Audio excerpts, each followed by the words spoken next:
It's time again for the Insiders with Chuck Chvala and Scott Jensen, sponsored by the Wisconsin Counties Association and the Tommy G. Thompson Center on Public Leadership. Hi, I'm Scott Jensen, former Assembly Speaker. And I'm Chuck Chvala, former Senate Majority Leader. And we're the Insiders. And one of the things we're going to talk about this week is the impact of things in Washington on Wisconsin and the politics of this state. So, Chuck, we've seen the Trump administration get off to a huge start, I would say, with regards to just all sorts of energy, lots of new announcements every day. And some of them have had ramifications already in Wisconsin. There's still some that are likely to come that will influence the state. So, the first one we saw that I think sort of got people rattled at the university system in Wisconsin was the reduction on the NIH, the National Institute of Health grants.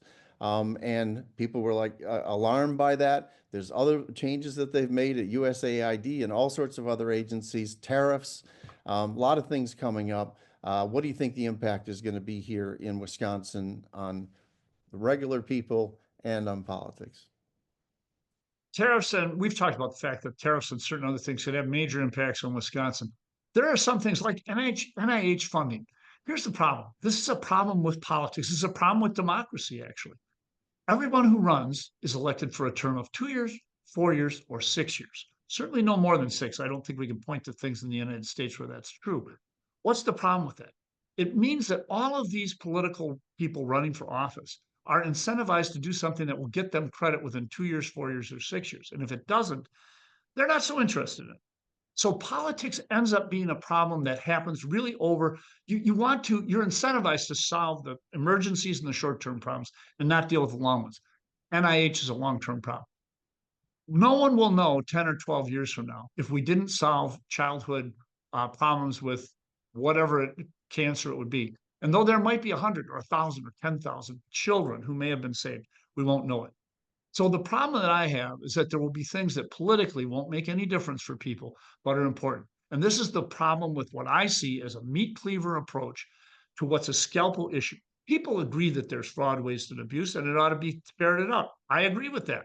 I've seen some of it. Don't like it. But the problem is they are taking the meat cleaver approach. And when you take the meat cleaver approach, you're throwing the baby out with the bathwater. You're not going to maybe get some of the cancer research things done that need to be done. And that's a dangerous situation. So I'm disappointed. It's the kind of thing you get when you get a populist who cares not about other people. And I think everyone would agree that empathy is Donald Trump's strong suit. Taking money away from Head Start so that children may not be able to eat and be hungry. No, it doesn't get much worse than that. And I know there's a political upside to it, but I just didn't think that America was ready for that. I'm really sad that we elected Donald Trump, but I lost, as did a lot of other people. But I'll tell you, what he's doing now is not good for our country, and he should be ashamed of himself, as many Republicans, when you talk to them privately, are. It's a sad thing. And NIH and farms and tariffs are just the start of the bad things that he's bringing to this United States of America, which I love so much. So I think the president is really, he's been very energetic in the time he's been there. There's so many announcements. They're hard to follow all the announcements that are out there. But I think the public is enjoying or approving of the energy compared to the last administration. I think they're pleased that someone is sort of trying to disrupt the long bureaucratic processes of the federal government. He's getting points for that. He's actually gotten the highest polling that he's had in the history of his career. He's finally over 50%. The guy's never been really over 50% before. Because I think people are like, they want to see change. They think that the federal government nothing gets done. It costs too much money. My money gets spent on stuff I'm not interested in seeing my money get spent on. With regards to the NIH grants, the proposal just said, we're going to have the federal government provide the same level of overhead for these grants as nonprofit institutions like the American Cancer Society provides when they provide grants to people to research cancer at the UW or other places.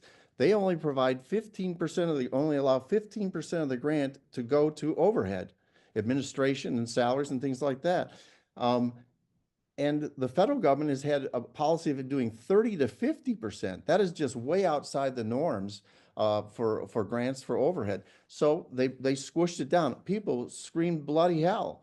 I don't know. I think they're going to have to learn that the federal government shouldn't be, someone you can soak because you can't get more money out from the nonprofits.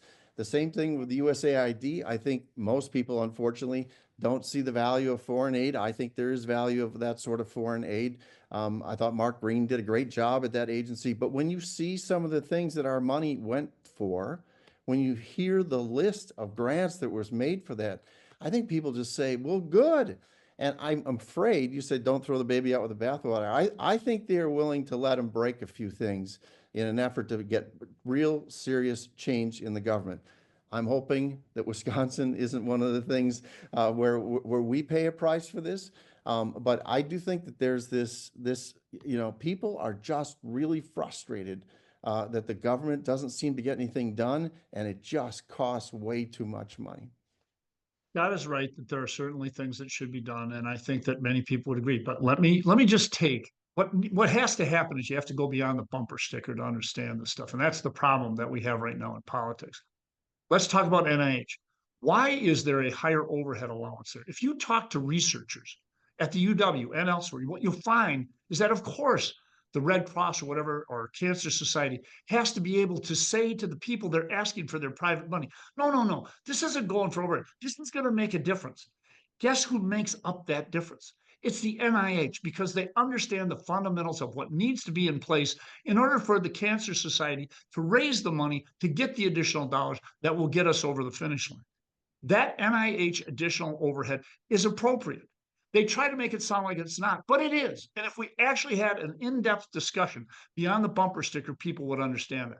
That's the problem when you get a populist in who has no empathy for people and just wants to look good. That's where we are. Some of these other things, I don't want condoms going to Gaza. There's a whole bunch of things that Scott and I could agree on. It'd be easy. Let's go down the list. But that's not true when you get to NIH. And some child will die of cancer. We will never know the untold suffering of that family because of these cuts. And it's a shame. It's going to happen, but it's a shame. Yeah, I think a lot of people feel it's time for the federal government to become as efficient as the rest of the world has had to be, as private sector has had to be, as nonprofits have had to be.